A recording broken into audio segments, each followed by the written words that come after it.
Here's one of Peter's most regular vehicles. Peter, you're gonna make me vomit. I'm just getting in some size. And then we have whatever the hell this is. Yay! Yeah, that escalated quickly, which is why we're here to go through every single vehicle Peter has ever ridden in. Whether it be on land, air, or sea. Or some other stuff I genuinely have no category for. Of course, we'll be starting off with his land vehicles. I'm talking about the one vehicle that stuck with Peter since the very beginning. Oh, jeez, did I just hit that ostrich? No. Are you sure? Yeah, he's fine. Keep going. That right there is Peter's 1987 Ford LTD Crown Victoria station wagon. His ugly, beat-up, absolutely tragic station wagon. Now, before you start judging, that car has been through more than most people on this show, and Peter's not exactly what you'd call a responsible adult, so this car gets the brunt of it. I mean, it's seen some crashes. Stop mocking me!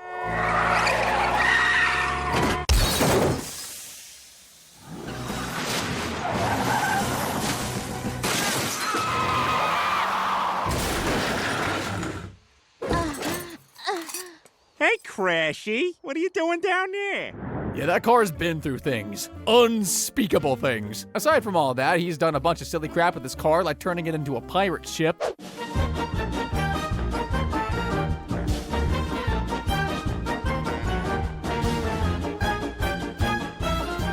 Yeah, if I was the car, I would resign. And yet somehow, no matter how bad things get, no matter how many parts explode, the car always comes back. Honestly, respect. That thing is basically a phoenix on 4 wheels.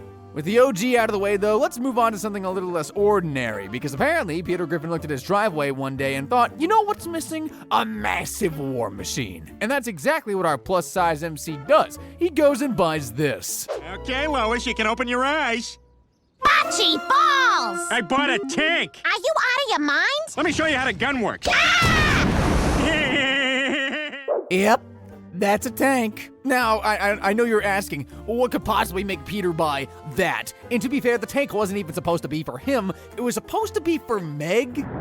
Meg, what happened? That ass and his drunk friends left me at the roller rink. You know, this wouldn't have happened if I had my own car. You know, Peter, maybe Meg having her own car isn't such a bad idea. Yeah, I guess so. Honestly, Meg don't deserve the treatment that she gets, and that's why Peter initially went to go get a car for Meg, only for his issues to kick in, and he ended up buying another vehicle for himself. What can you tell me about this one? Oh, that's just an old tank I use for those commercials where I declare war on high prices. We come in here wanting a practical car, but then you dangle this tank in front of me and expect me to walk away. Now, I may be an idiot, but there is one thing I am not, sir, and that, sir, is an idiot. I fear, in fact, he may be an idiot. And what red-blooded salesman isn't going to take advantage of that? Well, if you're looking for quality, then look no further. That's more like I'm it. still not sure. Did I mention the tank is a tank? Sold. And that led to the earlier scene where he decided to use his newly acquired death machine to commit uxoricide. Google that, it's a real word. Unfortunately, Lois wasn't the only one he attacked with a tank. Oh my God! Joe, my God, what happened? You just ran over me, you bastard! Joe is always a victim. The man is in a wheelchair for Pete's sake, and Peter still finds a way to make his life worse. Anyway, that was the end of Peter's tank era, but not the end of his terrible decisions, because that wasn't even the first time he got swindled by that same salesman. In this episode, there's something about Polly. Peter didn't get a new car, he got 2. No, he isn't rolling in money, he's just rolling in the wrong crowd. It all started when Lois decided they needed to get another car. I saw an ad for a used car that would be perfect. Oh, no, Lois. No, a guy at work bought a car out of the paper. 10 years later, bam! Sounds dumb, right? Well, he went to the same dubious dealership anyway. Peter, this car has dents in it, and it's got a cardboard steering wheel. And look, there's no engine. But it only had one previous owner. I'll take it. I genuinely feel like that car doesn't even deserve to be on this list. It existed for about 2 seconds before it gave up the ghost. But Peter did buy it, so here we are. With Lois forced to use his car, Peter needed a replacement, fast. He also needed to get rid of the crap car he just bought, so naturally he went to make a deal with the wrong people. Don't want to get involved with the mob. All I need is your address. You can jot it down on the back of my gun. Well, you do have an honest face. Yeah, he definitely has an honest face while committing insurance fraud. On the flip side, that also allowed Peter to enjoy the fruits that come with being a criminal. That's a fine machine, Peter. Peter, how can we afford this? Look, Lois, we had a broken car, I did something, and now we have a new car. Now that is a car, state of the art too. For the year 2000 at least. Computer navigation system. Standard. Left turn ahead. Spanish. Va a la izquierda allá. Yakov Smirnov. In Soviet Russia, car drives you. I take it back, my car can't even do that. Too bad we never see this futuristic beauty ever again. When he isn't cruising on 4 wheels, he's shredding it on 2. Peter's had a couple of bikes over the years, like in the episode Encyclopedia Griffin. Hey, can me and Ramon go ride shirtless bikes? Very sure he's too old for all that. Now, the earliest episode I personally spotted Peter on a bicycle was Brothers and Sisters. If you know of an earlier one, feel free to educate me in the comments. Either way, that particular bicycle moment started because of Lois' sister Carol rolling into town. Hi, Lois. It's so wonderful to see you. That is Carol. She's not particularly important for this video, but what is important is the very bad decisions she loves making. Decisions like these. Really not sure you should be rushing into another marriage right now. Well, Lois, I appreciate your input, but I'm capable of making my own decisions. No, you are not. I mean, look at your track record. 9 divorces. Peter, Carol is marrying Mayor West. You serious? She probably thought Peter was going to say the sensible thing, like don't rush into a marriage with a guy you met 24 hours ago. Instead, he said this. Oh, your future brother-in-law. Brother? I don't know those other 2 words, but brother? I'm gonna have a brother? Hey, Adam, wanna go get in a fight over the rules of a game we made up? Yep. And that, ladies and gents, is how Peter Griffin added another person to ride bikes with. Oh no! Patch of sand! Yeah, that tends to happen every once in a while. I still have the scars to prove it. I'm fine. Let's just keep riding bikes. Are you sure? That was a wicked wipeout. I'm fine. Can we just keep riding bikes, please? That's the spirit, champ. Now, since we're in the world of 2-wheelers, let's talk about a slightly more dangerously sweet ride from the episode Trading Places. Unlike the bicycle, this one actually played a role in the plot. It wasn't just a gag. It started with one of the most grueling competitions I've ever seen in show business. Okay, everyone who wants to win this dirt bike, come on up and put a hand on it. Who wouldn't want to mount that mechanical beast? After 9 painful hours, Peter finally removed his hand. Mayor, this dirt bike is mine. Like heck it is. Hey, check your phone. Why? I just sent you a picture of a kitten in sunglasses. Well, this I gotta see. I genuinely cannot believe Peter was fit enough to outlast everyone in that competition. Charles Darwin is somewhere shaking his head right now, but hey, the prize was worth it. At least that competition allowed me to add these 2 scenes of his dirt biking to my list. What the hell? Who is this? This is my dirt bike girlfriend. Amber. I'm a dirt bike guy now. There is so much to unpack here. So is he cheating with Lois with a high schooler? Oh, it's Family Guy, so probably. At least he uses the dirt bike for something less terrible, like singing the national anthem.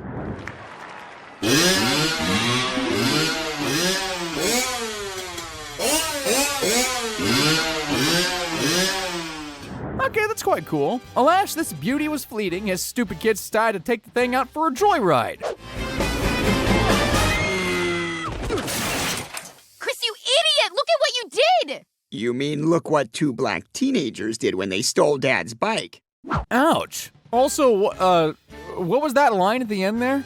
Anyway, we'll just move on to the episode HTT Pete. That's the one where Peter discovered millennials and he decided to become one.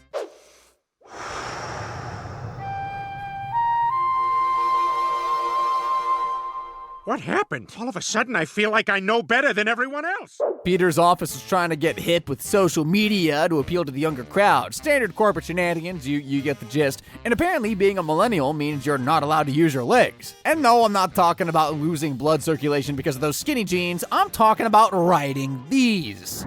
Sorry, I was taking a selfie while shooting a Snapchat, while periscoping that Snapchat, while Instagramming latte art, while Shazamming The Weeknd, while streaming Master of None, while retweeting George Takei. Why is this episode both simultaneously outdated and topical at the same time? Well, it turns out riding a hoverboard and not looking where you're going tends to come with some consequences. Hammer, stay with me, buddy. Peter, if I die, chop my body up and serve me as street tacos. Is that a millennial thing too? Cannibalism? Hip. Turns out Peter's a bit of a 2-wheel jinx. Whenever he gets near a 2-wheeler, something tragic happens. Like in the episode, The Candidate. Peter and his friends are chugging beers in the middle of a scorching hot afternoon. That's when they see this electric 2-wheeler. One of them scooters you see everywhere what runs by a app. Push off. You're choking me. Well, they're gone. If they knew what I know, they would never allow Peter to drive that scooter. Why? Because the two-wheel jinx, silly. Loose opioid! See, once Peter owns a two-wheeler, something's gotta go wrong. It would have been the end for the four idiots if the mayor didn't show up.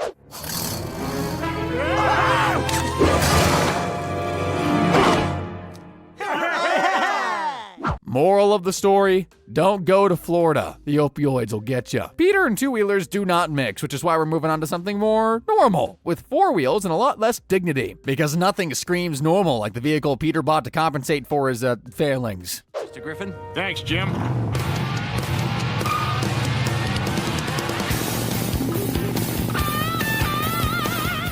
Now, why would he buy something like that? Well, in the episode, Peter, who had always considered himself superior to his son in every conceivable way, finds out that there is one place he would never be able to compete. Well, son, you played good, but your dad is still number one. Hey, Chris, what's with your leg? Oh, my God, that's not your leg! I'm guessing he didn't get it from his dad's side of the family. It bothers Peter so much he starts losing sleep, so he decides to talk to his wife. All right, stand back, Lois. Oh, my. How the hell did this happen? I'm supposed to be the man of the house. You must be so ashamed of me. Yep, now you're all caught up. So Peter decided to overcompensate to make up for his shortcomings. Don't worry, baby. I'll be gentle. Yeah, Peter's a dummy, and so he completely deserved what happened next.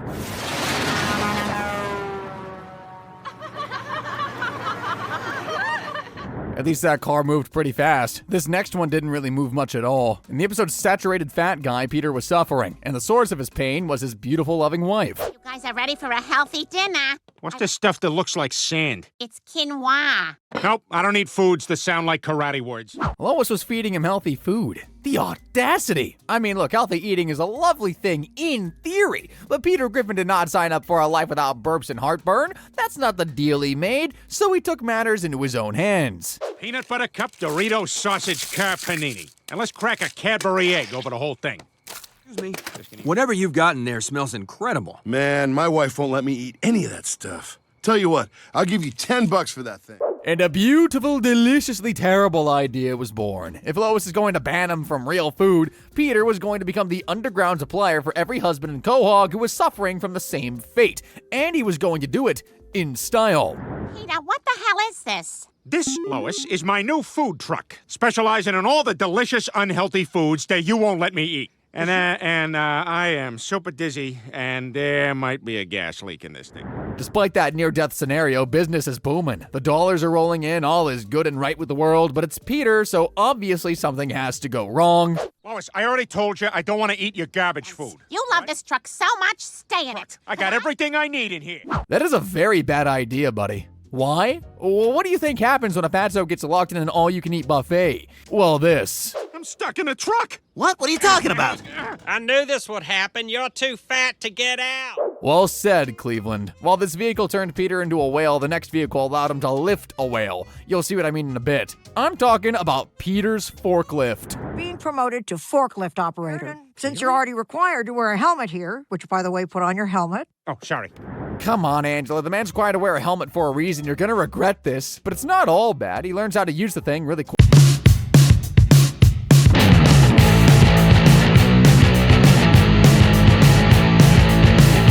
So, with a forklift and zero supervision, Peter did what any responsible forklift operator would do. First, he made Joe's dreams come true.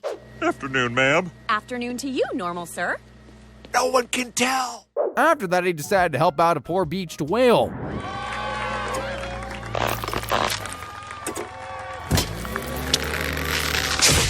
Amazing job, Petey. He decided to round things off by killing himself with beer. He's doing it. It's killing him, but he's doing it.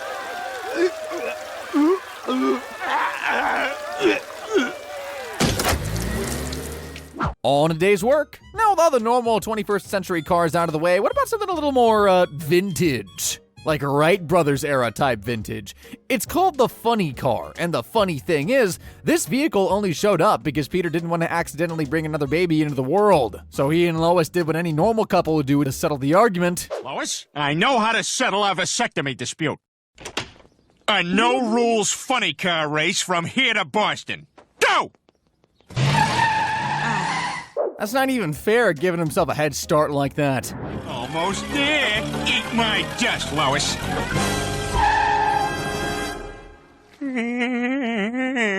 I'm gonna give you 1 second to guess how this race ended.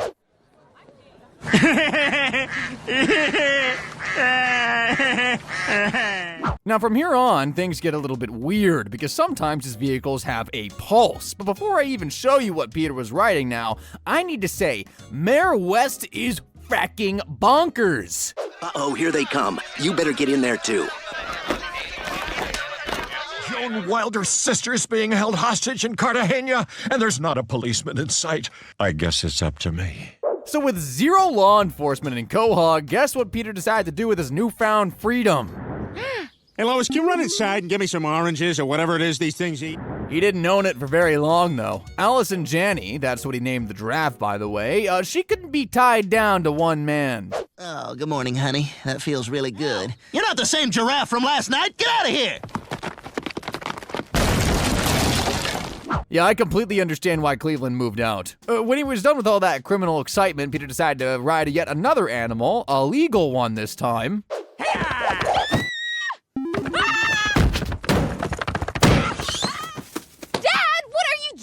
All right, Meg, this is only gonna hurt for about 3 weeks. Hog tying and branding your daughter's a little less illegal, but we're not here to split hairs. Meg really doesn't deserve any of this, not a single bit. That wasn't the first time we got to see Peter on a horse, though. Earlier in the series, he got to ride one in a cutaway gag.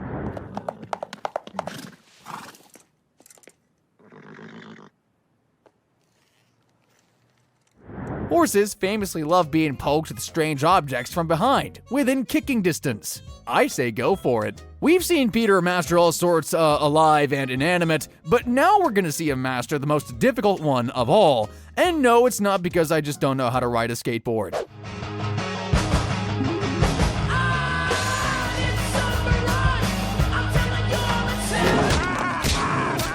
Jump scare, what the hell was that?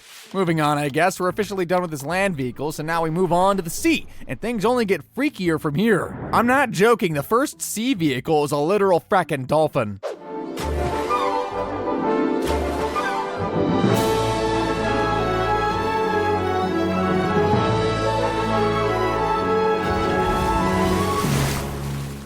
Okay, Peter's got some moves, I'll give him that. A licking at the end, though, let's not talk about that. Now, if you love dolphins, I strongly recommend you look away for this next part. He doesn't always ride them like a majestic water nymph. No, sometimes he just straight up rides a jet ski. I know, right? Okay, maybe we should turn back. Oh, really? See me, I'd have turned back 3 dolphins ago. At least the dolphin murder ends here. Kill every last one of them. Chris and I never spoke of that day. If dolphins go extinct, I know why. As for the jet ski, that wasn't the first time Peter rode one. 3 seasons earlier, we got reminded that Peter's violence isn't just targeted at animals. No, guys, we'll never make it on foot. We gotta steal that kid's jet ski. It's the only way, guys. No, see, I think he actually just wanted to beat up a little kid. Sometimes he uses his vehicles for something legitimate and not just screwing around, like the time he became a fisherman. And what do fishermen have? Seal finger disease. Oh, and fishing boats. All right, boys, let's see what we got. Well, at least we got something. Ah, damn stupid penguins. He was a pretty crappy fisherman, though. Now, the trick with fishing is pretty simple, right? Find where the fish are, catch the fish, come home safely. That's it, 3 simple steps. Instead, he went around listening to some old sailor's tale. Jeez, where is this Pelican's Reef? But beware, no man has ever returned. He couldn't just go to a normal fishing spot. No, no, no. He had to go somewhere that would put everyone on that boat in genuine mortal danger. And who is everyone? The whole friend group, obviously. Here's to fish. Hey, Death, what are you doing here? Me? Oh, I'm here 'cause of that. And that was the end of Peter's boat, the SS more powerful than Superman, Batman, Spider-Man, and the Incredible Hulk put together. That's literally the name, by the way. Pretty much every sea vehicle from here is less plot-related and more gag-related, like his speedboat.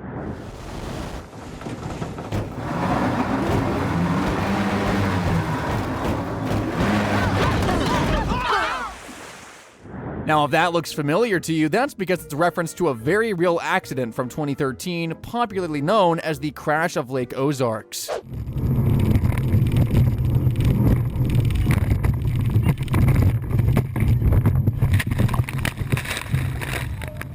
Clearly, Peter was trying to make waves like that driver, but he failed, and doomed everyone on board to a very wet and embarrassing end. Speaking of references, you probably know what this next seafaring contraption is a reference to. What are we gonna do now? Wilson! My name is Voight, dumbass. Did he say his name was Foyt? Any Foyts in the audience? Please let yourself be known, because I'm 100% sure that is not a real name. All right, that's enough of the sea. It's time to take off and head to the sky as things just get weirder with his flying machines. You guys remember the Cleveland Loretta Quagmire? The episode with the messy divorce after Quagmire did the unthinkable with Cleveland's wife? Yeah, that one. Well, after Cleveland found out about the whole thing and decided to make Quagmire pay for it with his life, Peter decided to go and warn Quagmire, and guess what the vehicle he decided to use was? Quick, to the Peter copter!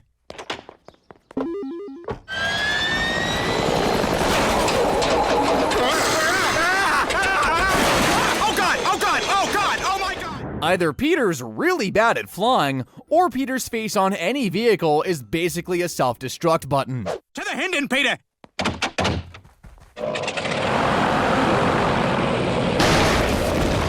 Oh my god! Okay, it's the face thing. I can prove it too. Check out what happens in the episode Supermarket Pete. To the Mickey copter! No crash whatsoever. Or maybe Disney would have sued Family Guy for crashing their chopper. And I would have sued them too. Cause how else would I push my theory that Peter's face is the problem? Although I do have one more copter to use and prove my point. Huh, look down there. That looks like me with a green shirt. Look at that. No crash. Point proven. I rest my case. Now let's get to the time Peter got his hands on an actual classy flying machine, all thanks to his exorbitant wealth. But Peter didn't make the wealth himself, no, he inherited it. Not from his drunk or dead father, he got it from here. In that case, I leave control of my company to my daughter, Lois. What? I don't know the first thing about running a billion-dollar company. Carter Pewterschmidt made Lois his sole inheritor. I know, shocking. And then Lois, in a move that should probably be studied by financial advisors worldwide as a cautionary tale, handed everything over to Peter. All of it. The whole empire. To this man. And naturally, the first perk he enjoyed was this.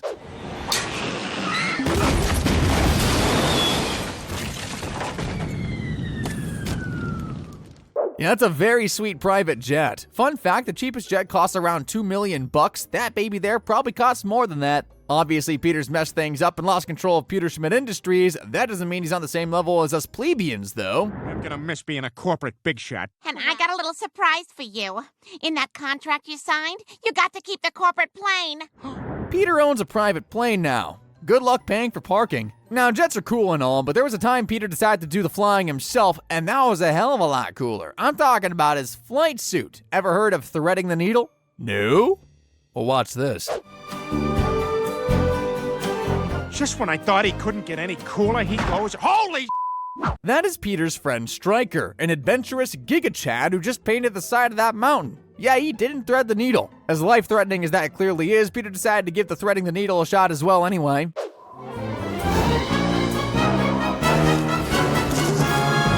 my god, I did it! Color me impressed, he actually did it. But you know what's not gonna end well. It never ends well. Look out, eh? Son of a bitch! Did he land on his face? Yes. Was all this thread the needle stuff just a figment of his imagination? Yes. Do I care? No. What I actually care about is how cool Peter looked. And to be fair, he's looked pretty cool a couple of times. I mean, nothing's cooler than a fighter pilot with dark shades and a leather jacket. If you guessed this was a setup for a Top Gun parody, I might just be your biggest fan.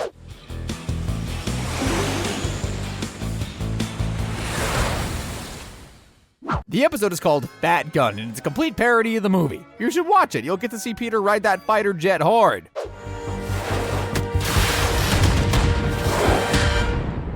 That was awesome! It was pretty awesome. Slightly less awesome was the time Peter rode a different kind of fighting plane. I'm referring to the episode The Simpsons Guy. It's a crossover between Family Guy and, oh, The Simpsons, big shocker there, all facilitated by a stolen car. We get a lot of funny scenes like this one where Peter tries to teach Homer how to create a cutaway gag. Homer Simpson and Peter Griffin are a great team. Keep going. Then something else? I don't know what this is. Okay, I'll do it. Ew, well, that's a little awkward. Just take it away, Peter. Homer Simpson and Peter Griffin are an even greater team than the Air Force. Hold steady, I got him in my sights.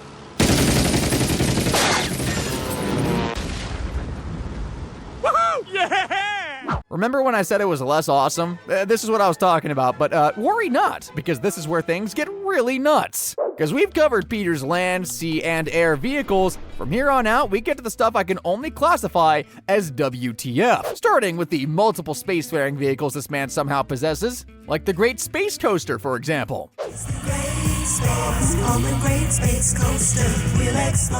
That cutaway gag basically stole the theme song of a 1980s kids show. Oh, and if you're wondering how that space adventure ended, well, we are officially lost. On the Great Space Coaster. Shut up, Ricky! Just shut up right now! They built a whole interplanetary wonder that runs on pixie dust and rainbows. Somehow they forgot to add a GPS. Amazing. That was not a problem with the next vehicle somehow. I figured with unlimited free gas, I can finally afford to go into space.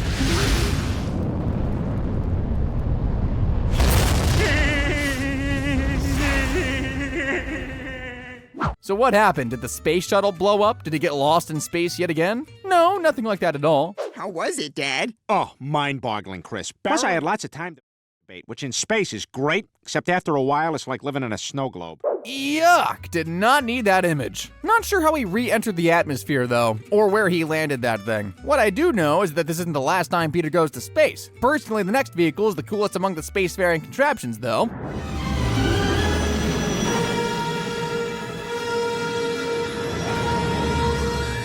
If we're counting the Top Gun parody, we're counting the Star Wars one, too. Now stand back and watch Peter fly this Millennium Falcon like a pro. That was your maneuver? Moving slightly to the left? Well, I mean, we're not in the same place we were, huh? That ought to confuse him. Yeah, but you hardly did anything.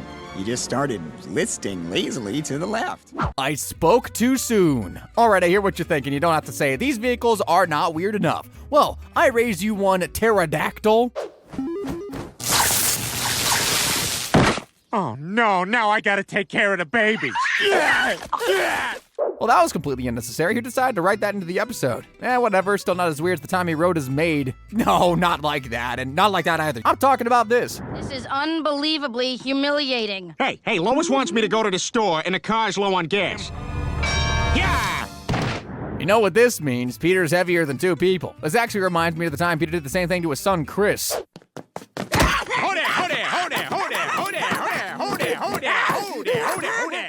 Yeah, I was gonna make another riding joke there, but I didn't, so please applaud my self-control. I need my daily validation. On to the next lesson on how to be a horrible parent, I give you another super dumb vehicle idea. It all started with a neighbor's child, Stewie's playmate, fainting in the Griffin's house. Since the Peter Dactyl crashed like every other Peter-themed vehicle, you'd think Peter would give up on the whole aerial rescue thing. Maybe it's time to finally call the police, use a car like a normal person. None of these things crossed his mind. Instead, Peter grabbed this ugly contraption. To the Peterang!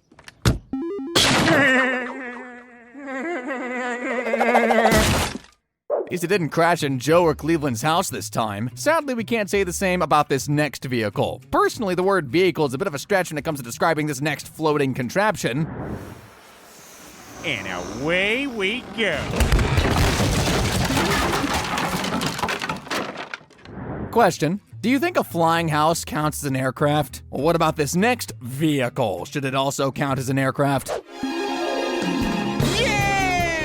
That is Falkor, the legendary luck dragon and a character of the never-ending story. The original story, Falkor helps the main character find a cure for their empress, but this story had a completely different ending. We're a little too heavy, buddy. Yeah! We're going down. Yeah!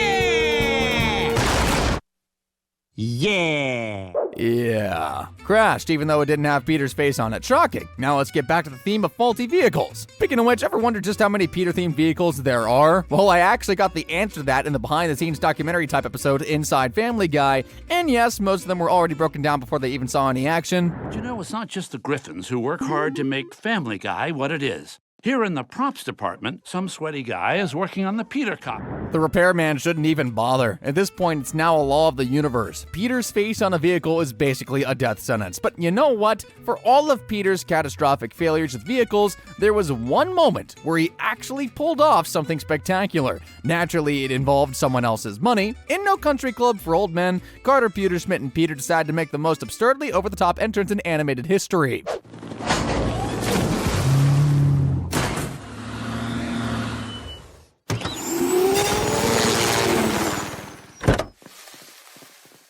You can't tell me that the entrance wasn't awesome. Well, that's all the vehicles I found that were owned, operated, crashed, or weaponized by one man. And in total, I counted 47 of them, if you can even call some of them vehicles. If you want to see more unhinged deep dives like this one, click the video on screen right now. And as always, guys, thank y'all very much for watching.